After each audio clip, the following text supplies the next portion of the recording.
Nós estamos aqui para adorá-lo. E tudo que nós fizermos para Jesus será pouco, porque tudo que Ele fez por nós, deu a sua vida por cada um de nós que está aqui nesta noite.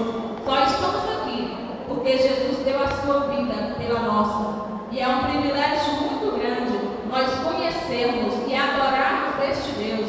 E esta festividade é para adorar a Ele, exaltar a Ele, porque Ele é digno de toda a honra, toda a glória, de todo o louvor e adoração que está acontecendo neste lugar. É porque Jesus é maravilhoso, é o Pai que nos amou e deu a sua vida por cada um de nós.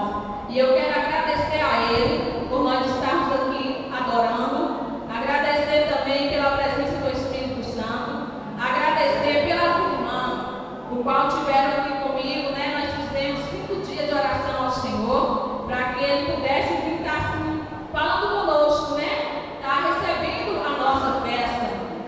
E também agradecer os nossos pastores, né? O pastor Nivaldo, o pastor Cláudio Amor, agradecer também o pastor, né? Renan, que está aqui também conosco, né? Trazendo a palavra do céu, a palavra de Deus.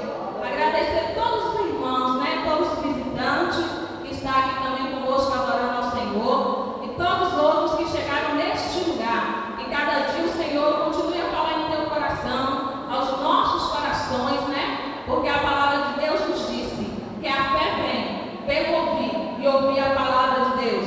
Sabe que você escolheu o melhor lugar para estar, na casa do Pai, alimentando a palavra dele, e que ele continue a falar contigo e a falar com todos nós, e tudo seja para ele, toda a adoração dessa noite, tudo que ele nos transmitir, receba de bom grado, pois o Senhor é o Pai que quer cada dia nos ajudar, nos corrigir e nos colocar no caminho certo. E eu agradeço a oportunidade no nome de Jesus.